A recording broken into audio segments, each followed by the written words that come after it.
And we can bow 3 times and then start.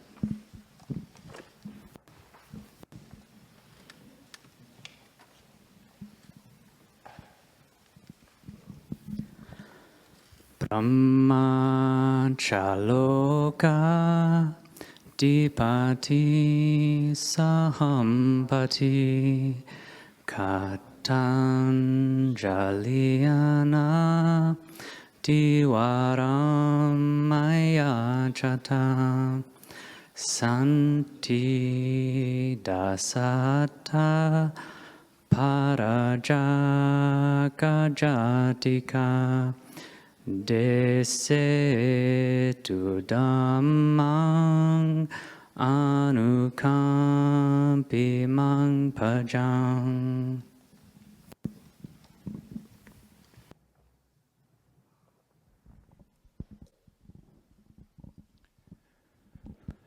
Namo tassa bhagavato arahato samma sambuddhassa.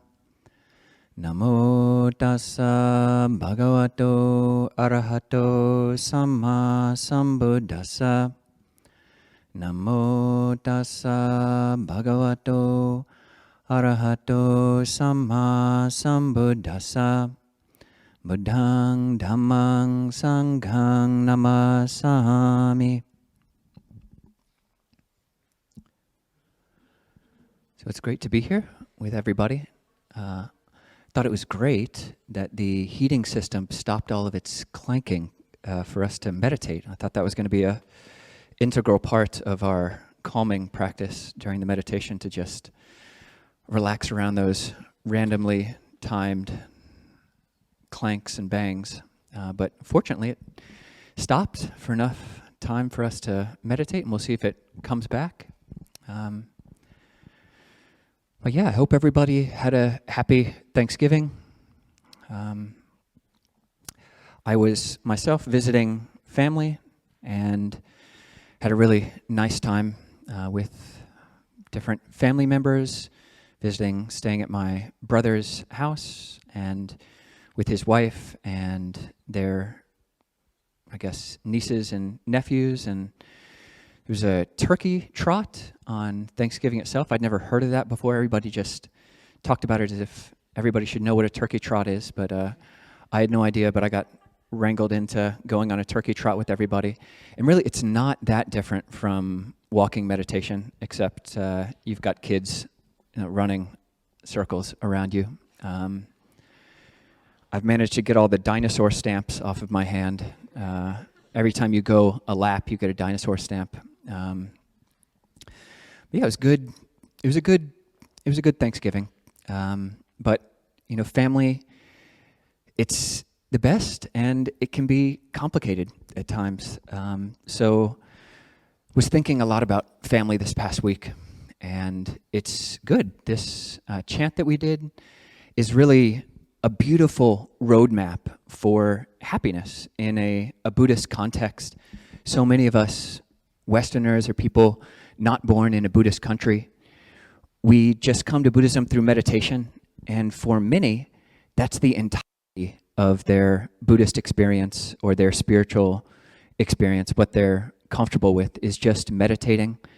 But this discourse really gives a full roadmap to how to experience well-being in a human life. It's not just siloed into what we do when we're sitting by ourselves for 15 or 20 minutes in the morning and in the evening by ourselves, but it's an integral path. There are all these different avenues which we can be taking to really live a full and mature and adult life. Specifically this morning, like to focus in on that verse, which is the second on page 47. So the verse reads, providing for mother and father's support and cherishing family and ways of work that harm no being. So how do we relate to all these things? How do we relate to family in a Buddhist context? What did the Buddha have to say about how to relate to family? So it's good to look at this and figure out what role family can play in our Dhamma lives, or what role can Dhamma play in our family lives.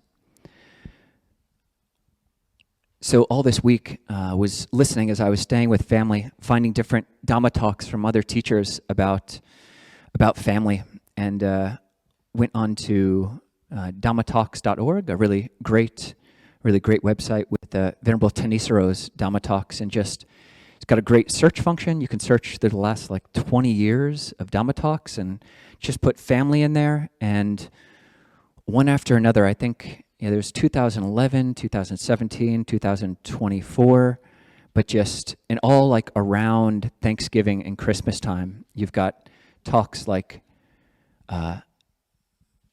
protection for the holidays, heedfulness for the holidays, sanity for the holidays. And I highly recommend all of these talks.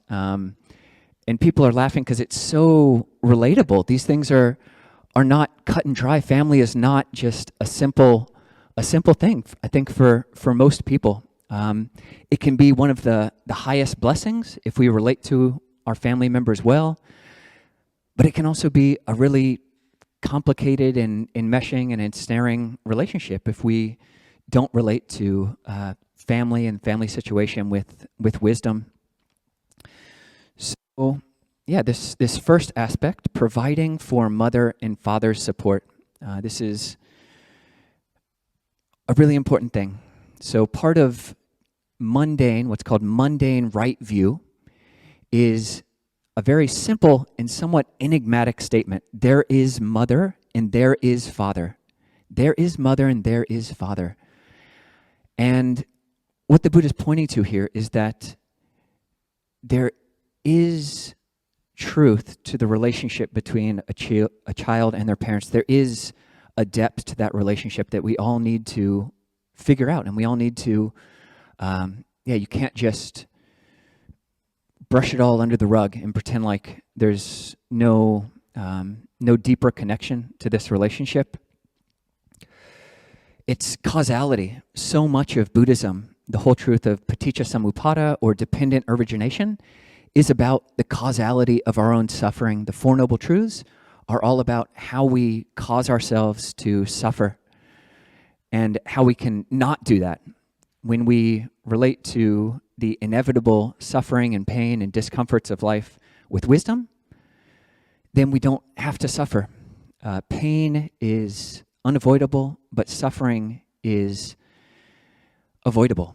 We don't have to suffer with the inevitable pains of life if we relate to them skillfully. And on a human level, our parents are what caused us. That's the causality of a human experience. In another discourse, the Buddha said that, talking about relationship with parents, he said that two beings are hard to repay. Who are those? Mother and father. And he gives perhaps one of the most graphic similes of the Pali Canon. He says, if you were to carry your mother on one shoulder and your father on your other shoulder for 100 years, and you were to massage them and wash them, and even if they were to defecate and urinate right there on your shoulders, and you would just continue to look after them for 100 years, even that wouldn't fully repay the relationship which you have to your parents. But, he continues, so he does give an option. You don't have to do that. That's option one. It's option one.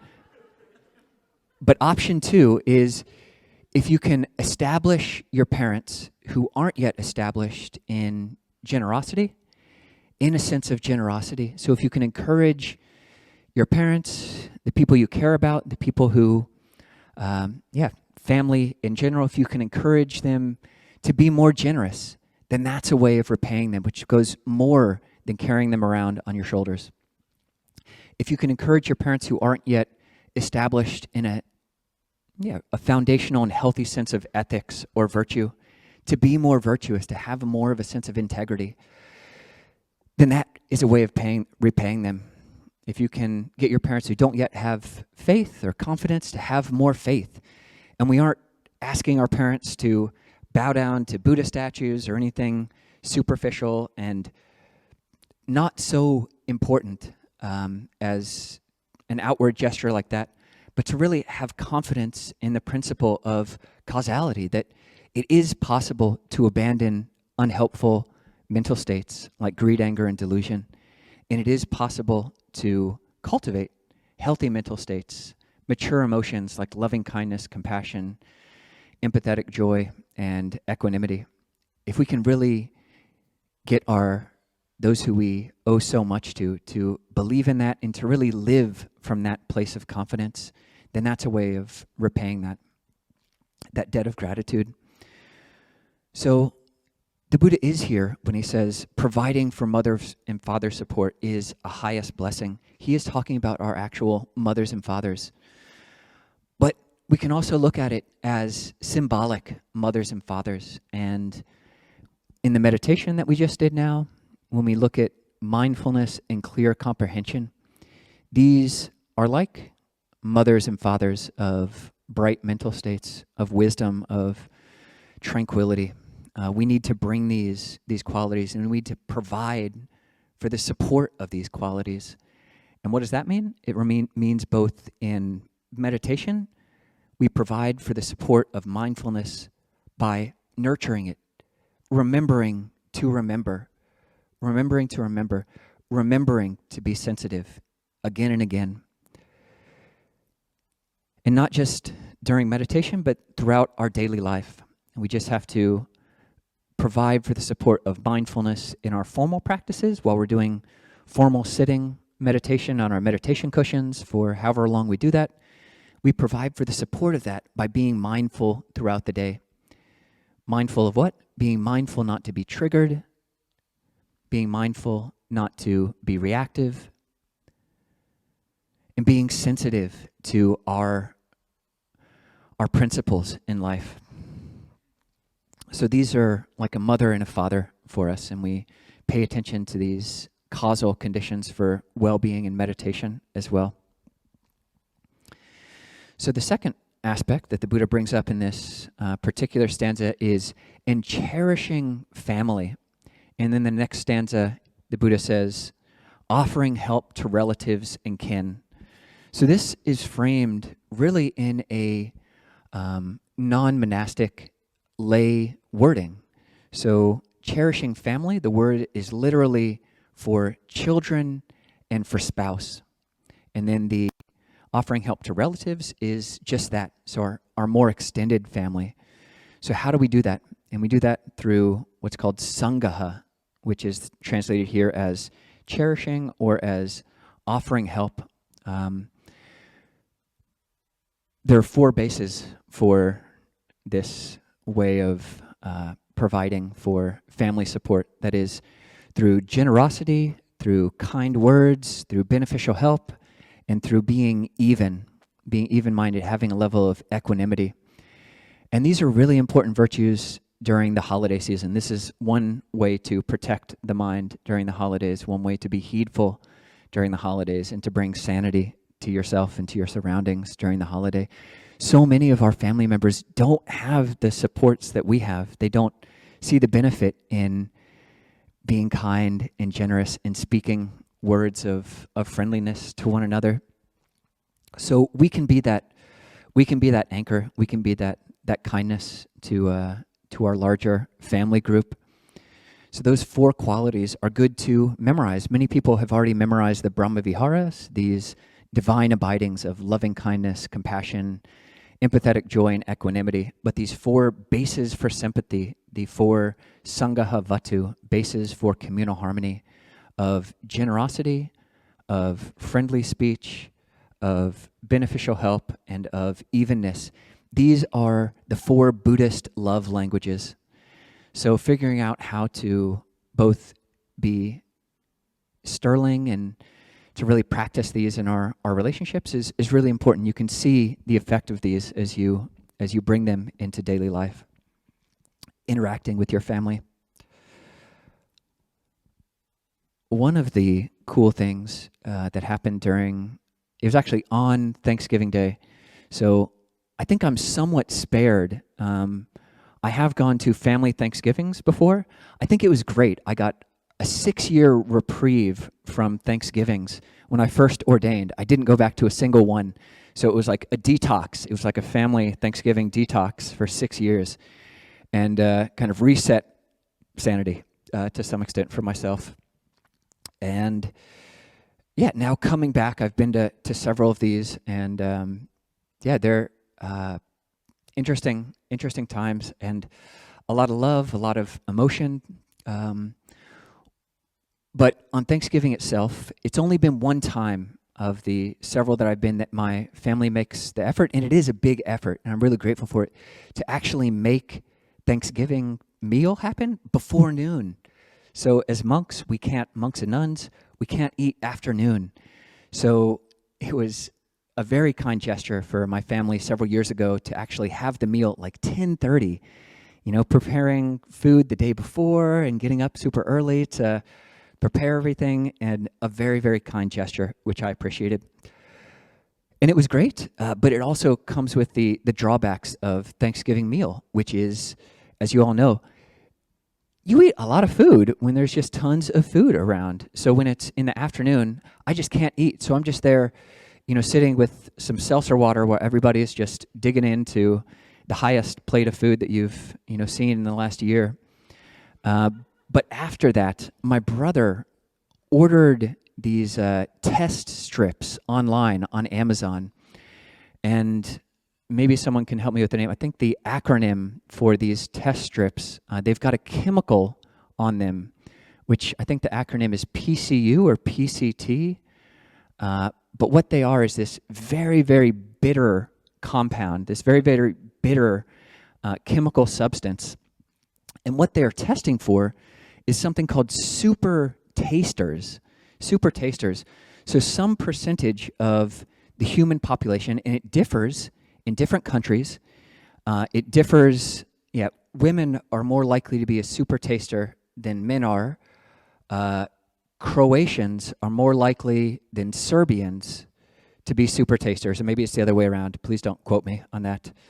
But what a super taster can do is you take this little strip, which has this extremely bitter compound, and 25% of people will lick and taste this test strip. It's like a pH test strip, and will taste nothing. Those are non-tasters.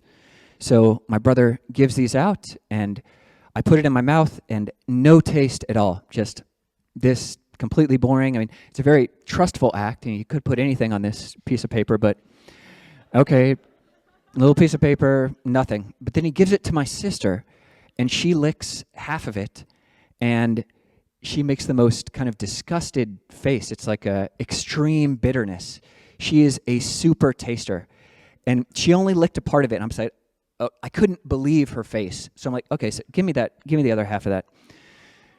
Tasted it, and again, nothing. I ate half of her test strip, and nothing, no taste at all. And then you've got people who are medium tasters, who have some little reaction, but nothing like the super tasters, but it is something, not like the non-tasters. And so it was somewhat of a novel thing. It was about the same percentage that you find on an American population of about 25% are non-tasters, 50% are medium tasters, and 25% are super tasters. So I wish I had brought some of these strips. Maybe next week or some future week, one of you can get some of these. You can buy them off Amazon, apparently. It's fascinating to test your family. Bring them out, taste, we can test. This is a very trusting and good group. Please don't poison us or drug us, anybody, but invitation to future weeks testing. But it was fascinating that we could each be experiencing at least the sensory realm of taste so differently. And it wasn't a choice. It's not like any of us, my sister didn't make a choice to be a super taster, a hyper taster, and I didn't make a choice to be a non-taster. But that's the biology of the tongue. That's just for whatever reason, it is somewhat hereditary, but we're just built this way in different ways. And I found it fascinating to see that all of us are experiencing the world through our own lenses, and it's great to be able to appreciate that. And if there's something that we don't understand about a family member, maybe it's because they're experiencing the world in a very different way. And that is the case. I mean, this super taster example is just one, which is really obvious and which you can test. But it is true with all of our other senses. We're all seeing the world very differently. We're seeing threats and we're seeing safety in very different ways. We're hearing the world very differently. If you have any relatives or friends who have hearing disabilities or hearing limitations, we're hearing the world very differently. And that affects communication in a very profound way. And it brings a lot of understanding if you can say, oh, maybe this, mismatched conversation didn't go as I had planned because they didn't hear it the same way that I said it. And bringing some understanding and some spaciousness to the different realms of our senses, is really important for family harmony and really harmony for all our relationships. And then bringing this Sangha Havatu, this basis for communal harmony of kind speech and understanding to this. Similar with smells, we're all smelling the world differently, tasting the world differently, touching the world differently. I think people who are neurodivergent often have just more physical sensitivity. So there's something called stimming, where people who are neurodivergent or maybe on the spectrum, just will stim, will do these different physical gestures to just calm the body, to relax the body, to pay attention to something other than the overstimulation that they're getting from the senses. And to just have an allowance for that, for ourselves. If we ourselves are super touchers, people who, for reasons that we didn't choose, just feel the world, literally feel the world in different ways, and giving understanding and space for other people in the same way. And all the more so on the level of mind. We're all experiencing and thinking about the world in very different ways. I've got a couple of family members who, just are great people.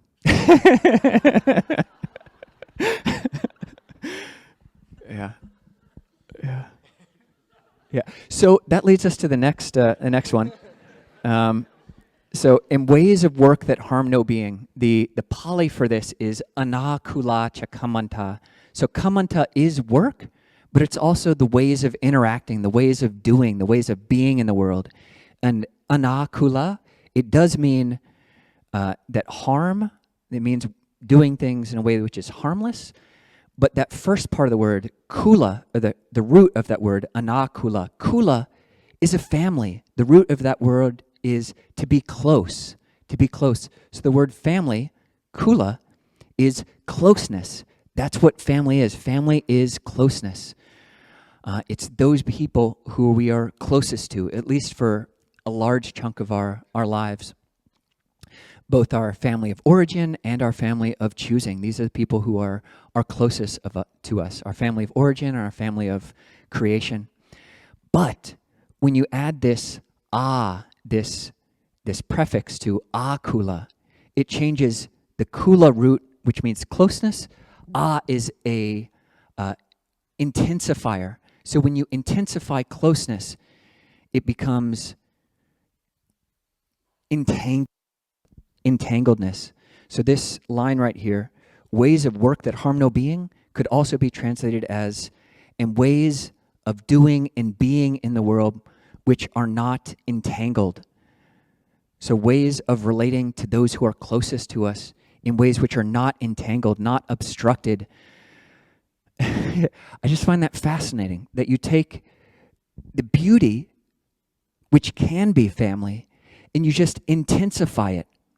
You go and live as an adult with your adult parents, and your way of loading the dishwasher is different from their way of loading the dishwasher. This intensity of this closeness can lead to lots of problems and entanglement and struggle. And how do we relate to that? So we do it by un-akula. We do and be and interact in ways that are not overly entangled. So we bring some space. We don't entangle ourselves with family in an unhelpful way. And that's great. That's great for everybody because we're all complicated humans. We're all complicated and imperfect humans. One of my teachers in one of the talks that I listened to in this past week was really talking about ways of being with family and really urging a lot of carefulness. This teacher, in a rather blunt fashion, said, yeah, you get a lot of Dhamma teachers, this is paraphrasing, you get a lot of modern Dhamma teachers that praise just going home or being with family, being with everyone in a way which is open and unguarded and vulnerable. And this teacher says, that is a recipe for disaster. That is a recipe for disaster. Being open and vulnerable, this teacher suggests, is a recipe for disaster. So how do we do this? How do we relate to, how do we provide for mother and father's support to these people who we do have this debt of gratitude for? These people who there is father, there is mother, in a way which is not disastrous. It really takes a lot of care. It's a balancing act. It's a balancing act. The Buddha, actually, in this vein of balancing, he gives this simile of acrobats. There are two acrobats. One of them is named Frying Pan, and the other one probably has another crazy circus-like name, but I can't remember what it is. But Frying Pan is the apprentice, I believe, and what they're doing is trying to balance the one on top of the other one. So having someone balance on your shoulders. And Frying Pan, the apprentice, is spoken to by the teacher, and the teacher says, okay, you look after yourself, and I'll look after you, and you look after me, and then we'll perform the trick, and then everybody will give us money, and we'll be all be good. But Frying Pan says, no, it's not that you look after me and I look after you, but it's that you look after you and I'll look after me. And that way, everybody will be safe. So that's the balancing act that we can be responsible for. Ultimately, we are the owners of our actions, heir to our actions, born of our actions. Whatever we do, for good or for ill, of that, we will be the heirs. We're responsible for ourselves. We do have this relationship with family. It's a good thing to be able to provide for family to the extent that we can in a healthy way, which doesn't throw us off balance. But ultimately, we have to look after ourselves to do this balancing act. And by looking after ourselves, how do we do that? We look after ourselves by practicing the 4 foundations of mindfulness, being able to look at the mind and the body and feelings and mental formations in a way which is not enmeshed with them. We're not chasing after all the pleasant things of the world and running away from all the unpleasant things, but having a little bit of distance, a little bit of space. And by doing that, we're looking after ourselves. And how, by looking after ourselves, do we look after each other? Through compassion and goodwill. So that's ultimately what we can do. We're sort of in between holidays now, whether it's Thanksgiving, and then Christmas, Hanukkah, Kwanzaa, New Year's, Vigil. You should all come. It's going to be great if you like that kind of thing. But how do we do this? Do this balancing act. We maintain our own awareness and looking after ourselves, keeping mindful, but with a sense of compassion and care for the people around us. So encourage everybody in that way to look after your parents of mindfulness and clear comprehension, remembering that which is good to remember, and being sensitive to the effect of that. It isn't just an intellectual exercise. So on one level, the turning of the mind back to the breath, back to whatever we're trying to remember, is an intellectual exercise. It's a move, but we're sensitive to how it's landing. So encourage everybody to do just that, to be able to be with family, our extended family, in a way which is balanced and not overly entangled. Close, but not closer. So in the talk there. Handamayang Dhammakataya Sadhu Karang Dadamase. Sadhu, sadhu, sadhu, anumodami.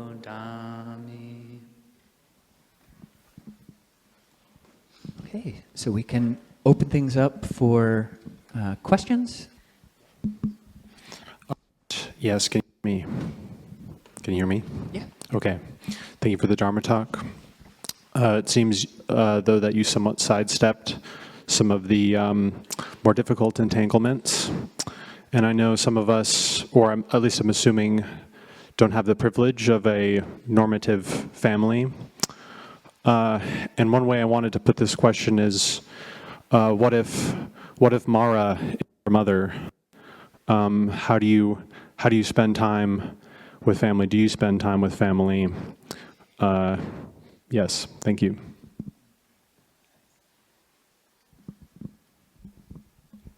Yeah, so you have to balance this providing for mother and father support and cherishing family and offering help to relatives and kin with the very first highest blessing of avoiding those of foolish ways. So knowing yourself, knowing them, knowing your own habits, knowing patterns which are deep and thick, and being realistic about that. It's not, Buddhism is not idealism, trying to force an idea of a happy family onto a situation which is not that. So knowing your own capacities and knowing what they can handle. If I come in and I'm not strong enough to a dynamic which will just ball me over, that's not beneficial for anybody. If we're the acrobats, everybody tumbles over and gets bloodied, and it's not worth it. So being realistic about that and being compassionate. I mean, that's an act of compassion for oneself and for one's family in that situation. So, yeah, I would advocate just looking and feeling what's true there. So. Thank you for bringing that up. Who has complicated relationships with family? Good. I think just what Ajahn Kovilo said, I think really hits the mark in terms of judging what's actually beneficial. One thing I'd say is, yeah, there is a place for putting up boundaries, and I think that's one really powerful way of looking at anatta in Buddhism is if people are collections of sankhara, of pattern, which sankhara are you feeding? If the overwhelming dynamic with a mother or a father or a sibling is like really damaging unwholesome sankhara on their or your behalf, are you doing any good by going and visiting and just feeding that sankhara, or is it feeding something the other person that's not beneficial for either? So I think there really is a place for boundaries and for some people to pull back quite a lot.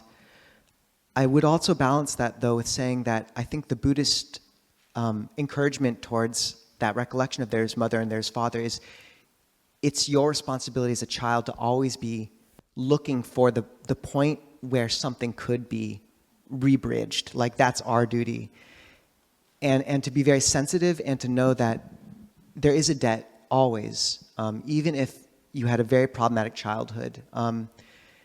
So to always be looking for that point where a bridge could be built again. I think there's a strong place for skillful means with this, which is like, is there an uncomplicated, unentangling way of just letting a parent know you love them? Like sending them flowers twice a year or something funny, like maybe their favorite flavor of cheesecake. You don't have to call them every week, but can you send them a cheesecake 3 times a year just with a little note? And just the amount of energy it takes to hold radio silence with someone is massive. It is massive. And that person can be a much bigger presence in your life through a stubborn cutting off that's not sensitive to the proper harmony than if you just have like a modicum of contact. And just to acknowledge like your relationship with your parents, there's no neutral to it. It's always a factor. So cutting it off might seem like you're trying to neutralize it, but often there's a valence to that too. And so yeah, like there is a place for drawing boundaries, but just to be always negotiating that and always looking for when you can bridge that gap, even in a skillful, gentle, non-entangling way. Yeah. Does that help at all, or does that answer the question a little? Yes, thank you. Okay. Thank you for bringing that up. Ajahn Kovilo also had a great series of comics he wrote for his dad over the course of 2 years, and one deals with the analogy which he just gave at the beginning, but carrying your parents on your shoulders. Yeah. Yeah, in the comic, my dad chose the first option of being carried around on my shoulders, and I wasn't prepared for that in the comic. So, yeah, Glenn.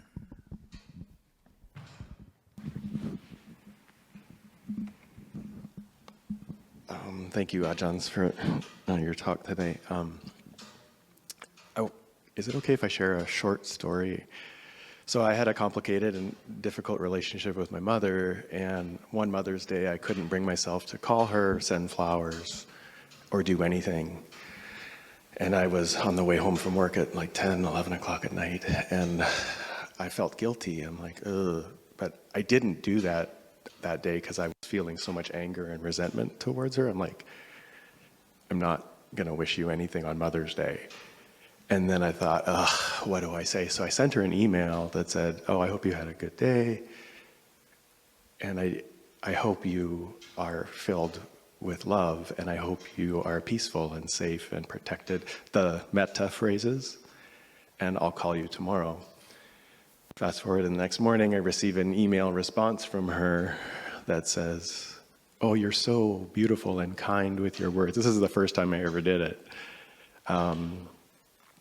And she goes, you're just this amazing person who I love so much, despite everything that has happened in the past. And that was the first time in like 40 years she acknowledged that it might have been difficult. And it was the most amazing experience. So the metta did work. So my question to you is, how do we provide for mother and father, maybe siblings, kin, if they're passed on, if they're no longer here physically?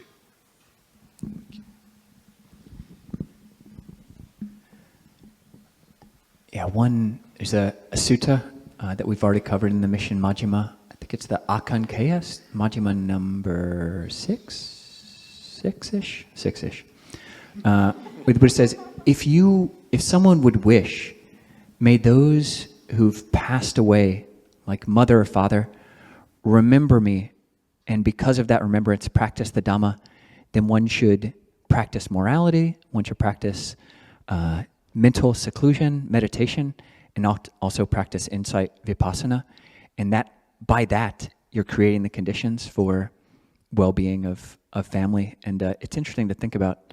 The Buddha doesn't elaborate on the dynamics of how that actually works, but I certainly find with myself, having grandmother who's passed away, even if that actual dynamic doesn't work, if there's no afterlife, which most probably convert Buddhist curious people, don't yet believe in rebirth, even if it's not true, it still feels good for me to, I'm keeping the precepts and thinking of my grandma and doing this generous act. And if it's very easy to imagine that if rebirth were a thing, if rebirth were real, and none of us have any proof that it's not, then this would be a time when if she could see that, then she would delight as well. I'm doing something good which she could appreciate, and that being for her well-being as well. So.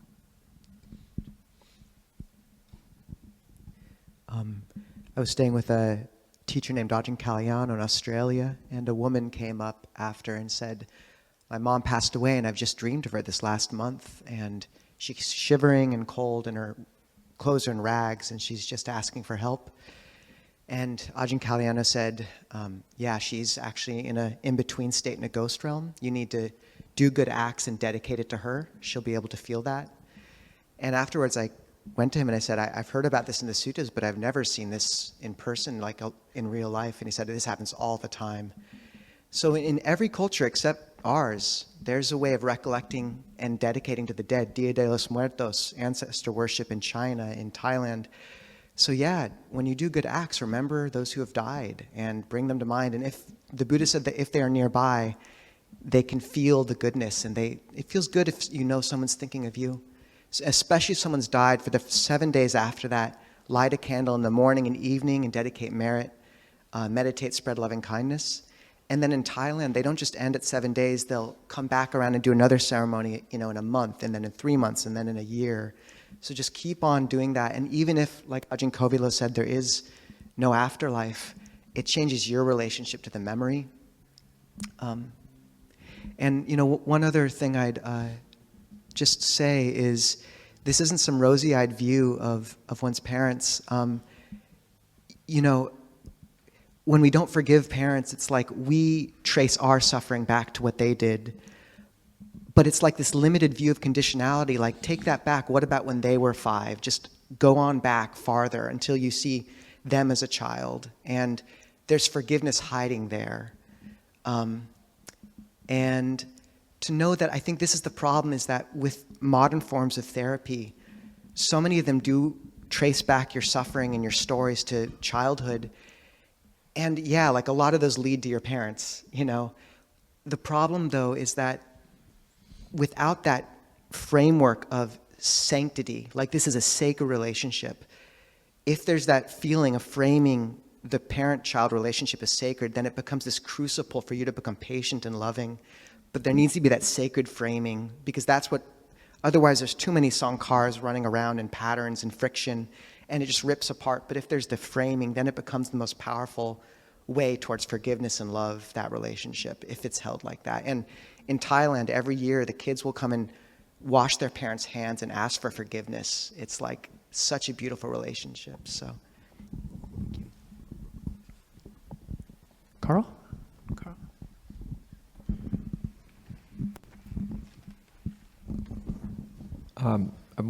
There also seems to be a phenomenon in families where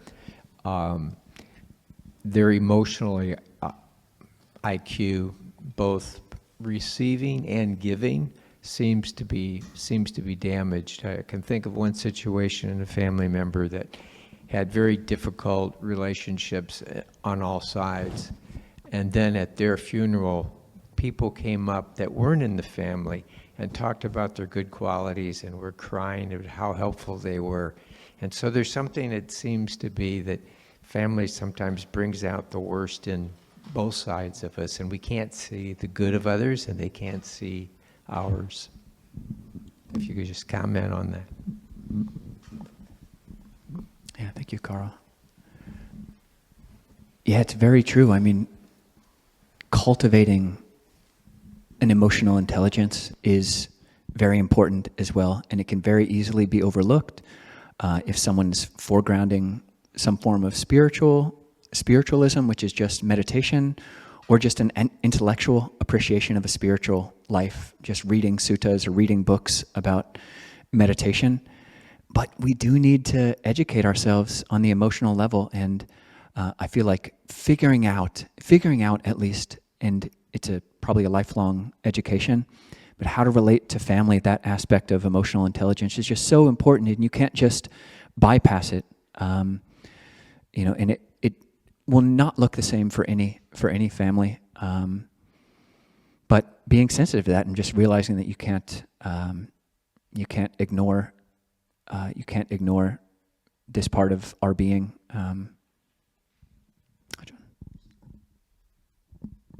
Some of you know this story, but it's Ajahn Jayasaro's story of like how this gratitude towards one's parents is not some artificial thing, but rather a real understanding of conditionality.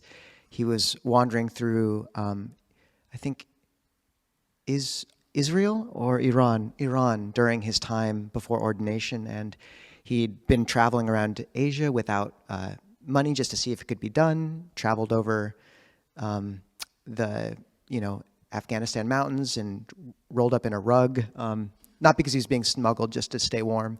And anyway, and then he lost his passport, and he was wandering kind of dirty and ragged down this street, and this woman looks him up and down, just gives him a stern motion, and so he kind of follows her up into her apartment.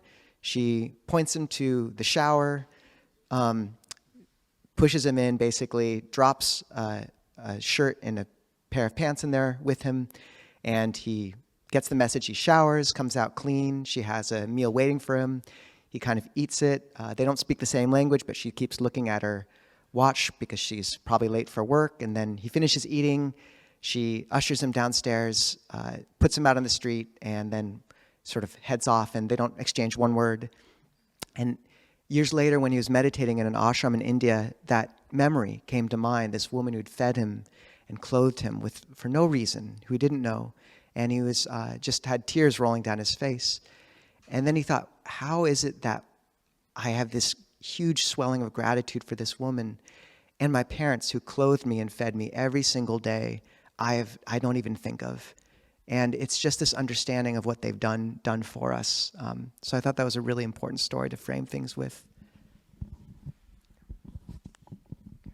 Actually, we'll go with Suze, and this might be the last question for the morning. I wanted to follow up on what Ajahn Nisabho said about causality. And a couple years before my mother died, and I was so filled with resentment towards her. And I think it was the practice and having studied dependent origination, and I started thinking more about what her life had been like and why she came to parenting with the skills and the perspective that she had. And when I went through my own forgiveness practice, the biggest gift was the change in my own heart, because the resentment was gone. I mean, the facts are there, and I see the conditionality inside of me, but the anger and resentment were gone, and that was such a gift of just seeing more like the bigger picture of reality. And so thanks for bringing up the forgiveness piece. It's been important in my life.